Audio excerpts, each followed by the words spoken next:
Review of a Supreme Court case that is causing some waves here. So if I may, I can share my screen. Okay.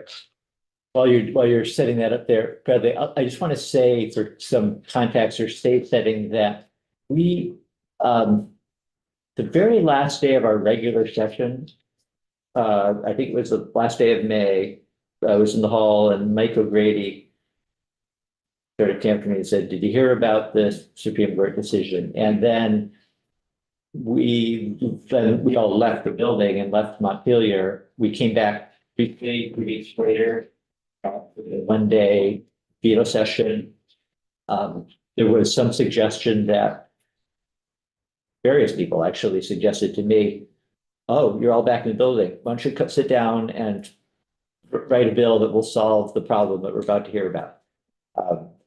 That quickly proved to be a bit of a pipe dream that might happen. And what I've asked, as Bradley said, I've asked alleged counsel to just give us a good understanding this afternoon of what that decision was, what the implications are. We are not going to try and solve the problem this afternoon, but having heard about this, we're going to take more testimony later in the week, probably in the next week, from those who have a perspective on this issue. And then I imagine that at some point we will be asked to, we will all want to come up with a proposal, statutory. So that's why we're here. So the issue in this case is whether municipalities, local governments can regulate agriculture activity. And for the last 25, 30 years, for a very long time, I think our understanding and assumption was that local governments have very limited ability to regulate agriculture activity. And you will see in the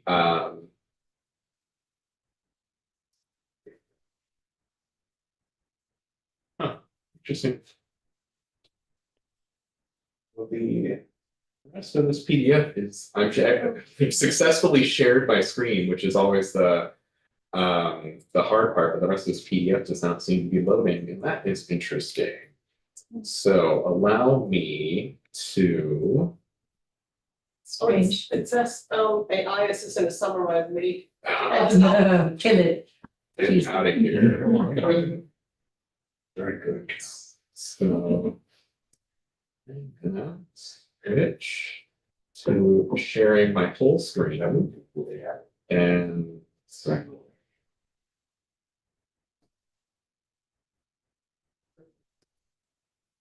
I was very pleased with myself to be able to effectively share my screen.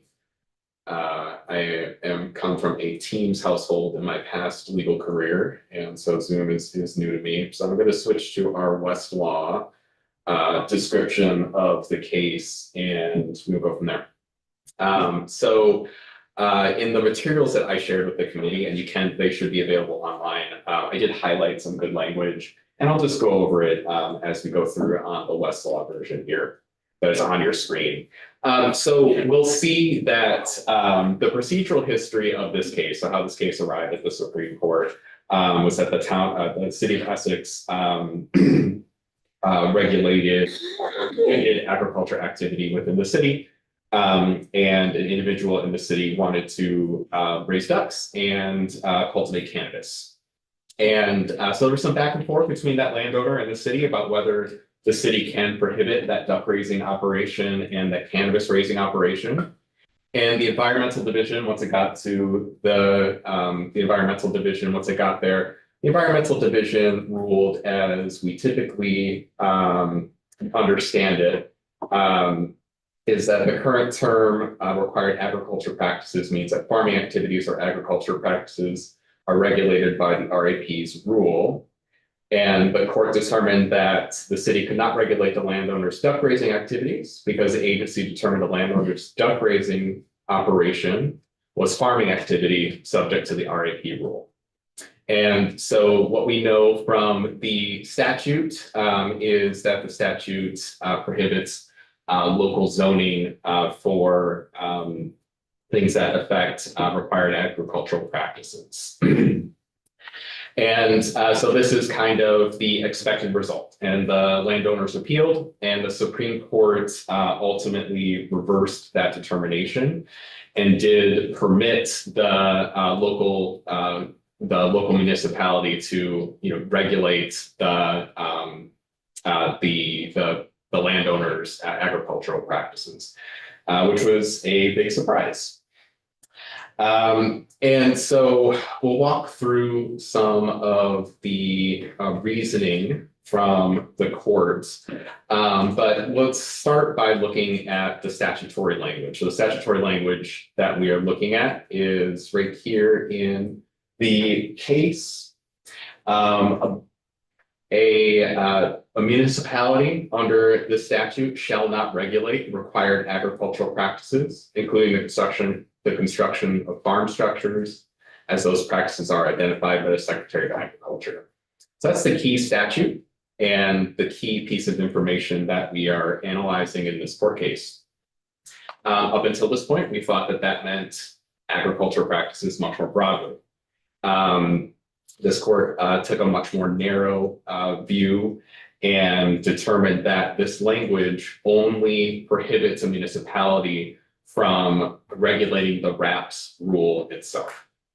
So municipalities are not able to regulate things that the Secretary has identified in the required agricultural practices rule itself. Other agricultural practices can be regulated by municipalities. So the court, in its in arriving at this, took a plain language approach to reviewing the statute, and that's important because as we've understood this law up until this point, the state thought that municipalities could not regulate required agricultural practices more broadly. So the court is actually not looking at the history. It's not looking at kind of legislative history or how these things have worked in the past. It is looking purely at the statutory language. And so you'll notice in the statutory language that a municipality shall not regulate the required agriculture practices. And so the Supreme Court looked at that statute and said, this is just about what's in the RAPS rule. That's the thing that is prohibited. Municipalities are welcome to regulate other things. So I will. You mind if we interrupt as questions come up? Yes, please. Okay. Representative O'Brien. Just for clarification, this came through, you said the environmental division, so is that sort of the Act 250 environmental side? I'm not. Side of things? I'm not sure that it was Act 250 as much as it was municipal zoning. Okay. And so it was a municipal zoning regulation that prohibited the farming in the city of Essex, I believe. And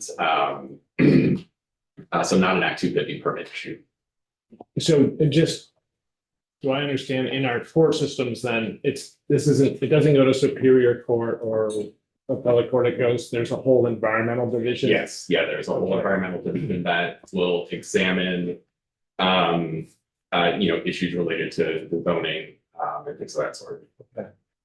Representative Lipsky. I think that my question's been answered, but initially kept referring to the Supreme Court. And there's a federal Supreme Court and there's a state Supreme Court. I'm now assuming this was our Vermont Supreme Court. That is correct. That is correct. I should have clarified that. No, Very well, beginning, but yes, this is the Vermont Supreme Court. Yeah. Any other questions right now? Great. So the court focused on the plain language of that statute, and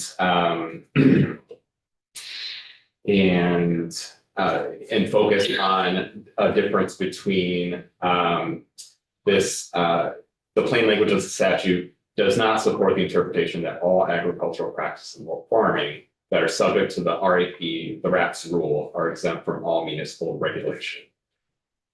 So the holding is that just because an agricultural practice is subject to the RAPS rule does not mean it's exempt from municipal regulation.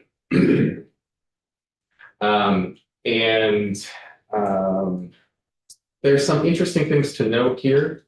One thing that I wanted to point out is I think in our history of farm regulation, agriculture regulation, farm regulation,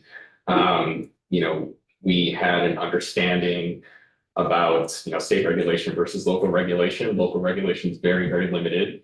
And so the Supreme Court used a kind of a curious example of how local governments should be able to regulate. And so there's a provision in the RAPs that are talk about goat farming and the number of goats that are considered a farm. So I think it's 15 goats would be considered a farm under the RAPs. And so the Supreme Court said that under our traditional understanding, a municipality could prohibit the keeping of 14 or less goats on at least 4 contiguous acres. But if that person has 15 goats, that would subject them to the RAP's rules and they would be exempt from regulation, right? And that was our understanding up until that point. And the Supreme Court doesn't think that that is logical. So permitting a local government to regulate up to 14 goats, but once they get up to 15 goats, are no longer able to regulate because 15 goats is subject to the RAPS rule. The Supreme Court thought that that was a kind of an absurd result. But up until this point, I think the point of permitting kind of smaller scale farming and things of that sort within a local government or a local jurisdiction, I think the Secretary of Agriculture or our understanding more broadly is that we didn't want to regulate 14 goats. We didn't want to regulate a handful of chickens the same way we would regulate a more traditional chicken farm or a more traditional goat farm. And so there was a curious example that they used because the Supreme Court thinks that this is ridiculous, but I think that that was kind of a common practice up until this point. At the end of the day, the new rule that we have is that state law does not prohibit all municipal regulation of farming if that farming is subject to the RAPS rule. And the landowner's duck operation is not exempt from municipal zoning solely because the activities are subject to the RAPS rule. What is prohibited is that municipal regulation of required agricultural practices or the agricultural land management standards intended to protect farm waters established by the RAPS rule and imposed on certain agricultural practices. This is what municipal governments are prohibited from regulating now. So this is the rule that we have. This is the guidance that we have from the Supreme Court. This is the thing that municipal governments are prohibited from regulating. The rest of this decision talks about the cannabis farming piece. Very similar analysis goes back to the RAPS rules, so I won't go into that. But what this case has done is there's some potential significant impacts here where municipalities could, through zoning regulations, regulate noise, hours of operation, traffic, roads, setback requirements for compost heaps or manure piles. Municipalities could potentially regulate these things in the agricultural space that before we thought that they would not be able to do. This case opens the door to that potentiality. And I think that's where we are at this point. Questions, Representative O'Brien? So one of the RAPS requirements is, or triggers might be, right, is this monetary, that you have to make $2,000 a year or something. So did Right. that come up in this too? Like that? Yeah, and so it was, I think the Supreme Court's thinking was like, just because you trigger a RAPS requirement doesn't mean that you are subject to, that doesn't mean that you're subject to, RAPS regulation. It's, the language is hard to convey because it is a tricky distinction, right? But the point the court is trying to make is that just because you trigger a RAPS rule does not mean your entire operation is subject to the required agricultural practices. So there might be something else that you're doing that's not subject to the required agricultural practices. A lot of the required agricultural practices have to do with protecting water.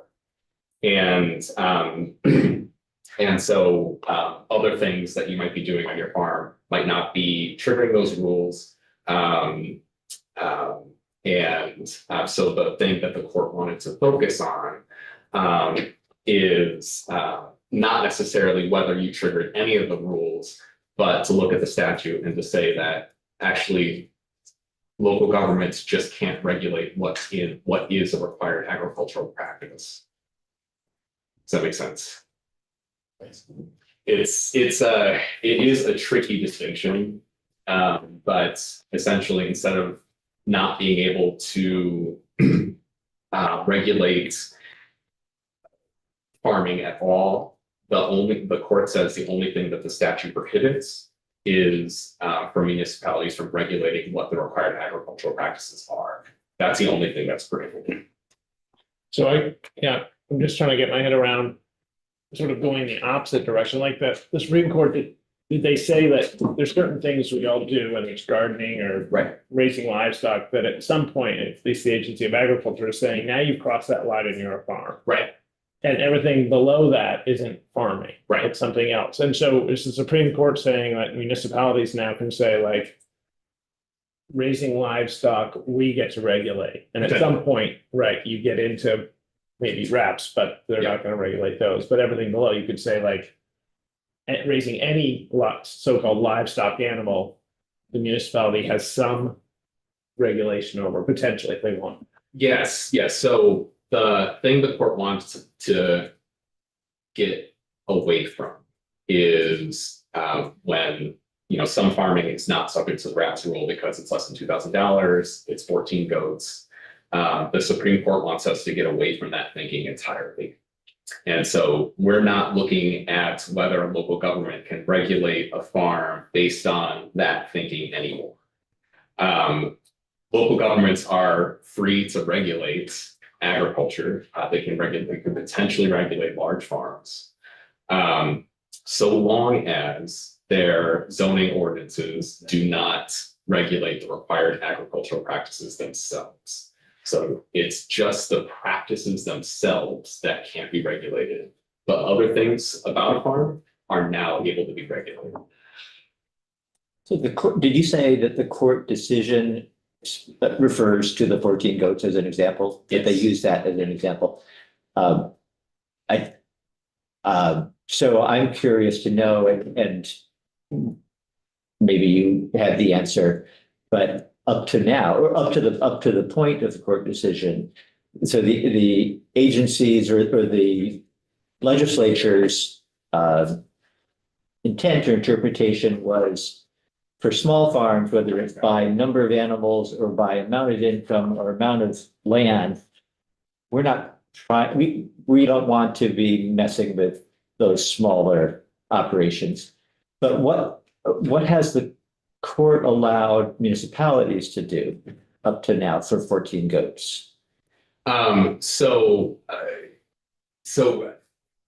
I think up to now, like before this decision, municipalities could potentially regulate 14 goats because they're a small farm, right? They don't trigger the RAPS. The legislature wasn't interested in kind of regulating, backyard chickens and things of that sort. Up until this decision, I think that was the understanding. So the distinction up until this decision was small farm, large farm. And that distinction is not as important anymore. What is the court is the only thing the court is asking us to look at is whether the municipality regulates the required agricultural practices, so like wastewater discharge and things of that sort. That's the question. Small farm, large farm, municipalities potentially can regulate them equally. The only thing the Supreme Court's going to stop is if a municipality would regulate a required agricultural practice. Yeah.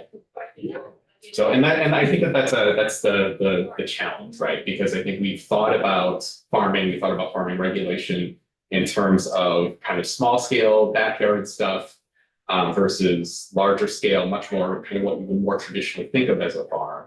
And the Supreme Court's asking us to is directing us to get away from that in terms of municipal regulation. And that's the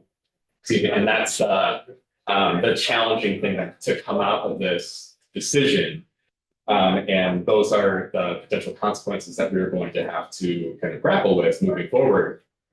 Is kind of a pretty big change in how we think about regulation of agriculture. So, and I think it's just probably important now to say at this point, we could collectively, as a legislature, and now say in response, well, we're going to simply amend the statute to make clear what we've all been assuming for the last 25 years. That's one direction that we could go. And so in other words, the court may be saying this is the way that we're thinking about this policy-wise. It's up to us to decide whether we think that's the right policy or not. I do find it very interesting, and I would want to know more about what in fact has been happening for the last quarter century for somebody with 14 goats. And I'm using that as a placeholder for anybody who has an operation that doesn't fall into the definition of farming. What have towns been saying to somebody who has 14 goats up to this point? So go ahead. So, following up on what you're saying, do we have to say that everybody that's trying to do something for food resiliency needs to be under the guise of the Agency of Agriculture? And that would stop municipalities from, if someone wants to have 6 chickens and a quarter-acre garden, that they fall under agriculture, so that an HOA or a municipality can't say that you can't raise your own food? I think that is a good question. And I think that the analysis of whether the Secretary of Agriculture is interested in regulating something is not the analysis that the Supreme Court is directing us to examine at this point. And so it would require a change in the statutory language to kind of broaden the exemption from municipal regulation. Because the Supreme Court is saying whether or not the Secretary of Agriculture thinks this is a farm, whether or not the Secretary of Agriculture thinks that this should be regulated as a farm, that's no longer the analysis. The analysis is whether the activity that's being regulated is one of the required agricultural practices. Mm-hmm. That's the analysis.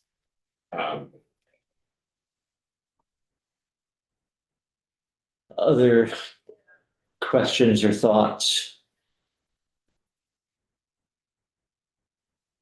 Representative Burke? Sure.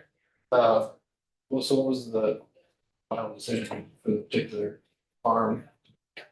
Actually don't know what happened to the actual farm. I think the parties might be because it is new. I think the parties might be negotiating still. But I actually haven't followed up with what happened with the farm. We'll look into that though. There was also, it was the state Supreme Court, but I think we heard that there's still a process for appeal may be the wrong word, Mhm. but there's still a process for somehow having another look. And again, this was back in June, immediately Okay. after. And I'm not clear on what that process was, if in fact I understood it correctly. And then did anything else happen? Has there been anything else since then? I have not seen anything else happen since then. And I haven't seen any new filings related to this case that I'm familiar with.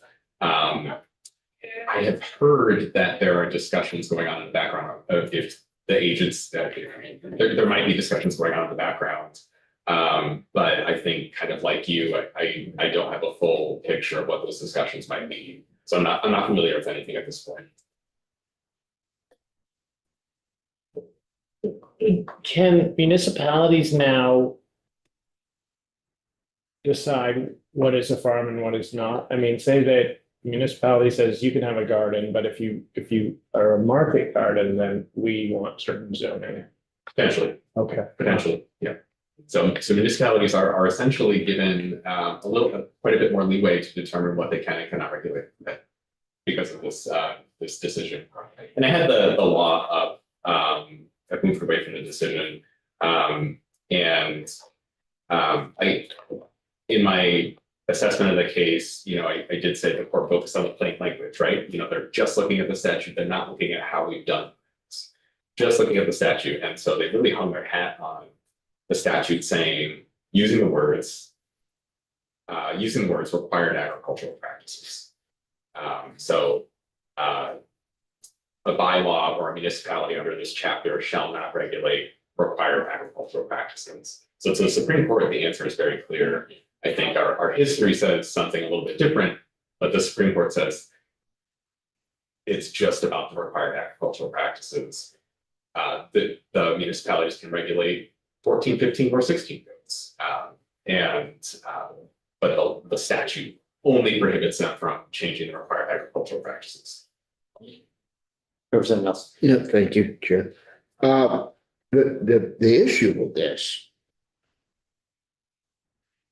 on a large scale, if you have a farming operation and you have a note at the bank and everybody is happy, and then you have a new zoning administrator and new people on the ZBA, and they decide they no longer want you to have your farm stand or truck hauling silage or moving manure, or your pick your own dairy business on the edge of town, and you have obligations to a lending institution, you're out of business and you're done. You're gone. And that is not all right, because it's subject to change. And there's no long-term stability for anybody in agriculture. Whereas when you're under the Agency of Agriculture, there's less at. So anyway, that's all. Representative Lipsky. Yeah, it's a follow-up to Richard's, but there was an incident, a member of this committee met with a strawberry grower in Swan, who was struggling with a complaint, so the notion of complaint-driven vulnerabilities, and we had spent a lot of last year dealing with protecting agricultural producers from nuisance complaints. Didn't go all the way, but it was intended to take the burden if for a rich person or a sour neighbor, which side of the law they had the financial capacity to bring a lawsuit or an action based on a number of things, but including these things. And then when this strawberry grower had a neighbor who was complaining about the traffic of people coming to buy boxed strawberries, whether it's pick your own or boxed. And that really threatened this producer. So to Richard's point, is there a scale where a small, half-acre strawberries can generate a lot of money, or enough money to help a landowner pay their taxes, Pay but school taxes, and school taxes, all of it. So I think this committee, was quite unanimous supporting small producers. So any insight on that vulnerability? I don't know that there are wraps for strawberry farms, small strawberry farms. We're gonna we will invite in anybody who can give insight into what the potential impact of this change, and hear from them, and both, either way, people who might be affected negatively, might be affected positively. I think we want to hear all of that. I just want to call attention to the actual language here now, though. So the bylaw under this chapter shall not regulate required agricultural practices, and then including the construction of farm structures. So that's a, explicit thing that still cannot be regulated. That's correct. So construction of farm structures, and that might then lead to question of what's the definition of a farm structure. But if we could agree on that, then we would say that's still protected. Thank you. But can you go back, actually, sorry, Bradley, to that language, including the construction of, as those practices are defined by the secretary. So that does seem to give a lot of leeway still to the agency to come up with a definition of what is a wrap. And that is true.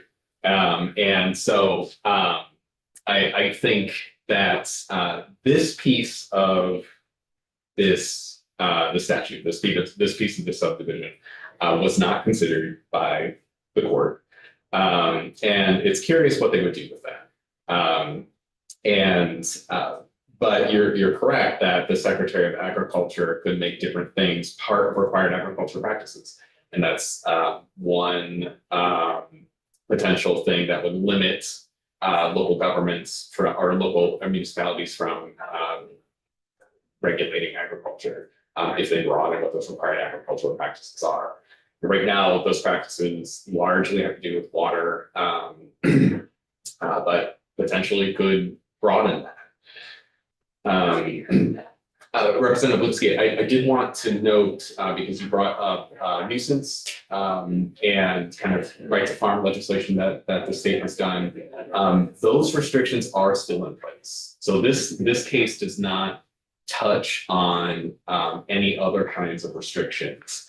And so any other statutory protections, such as, Act 250 exemptions from building at certain elevations or things of that sort. Those exemptions are still in place. And another thing I wanted to point out too is a different letter in this subsection. A bylaw under this chapter shall not regulate forestry operations. That's still in place. The court hasn't touched that, hasn't narrowed that. And we have forestry operations has the same meaning as in 10 VSA 2602. And so it is also important to remember that other pieces of the law can do limit a local government's ability to regulate agricultural practices. It's just not as broad as we thought up until May 30th.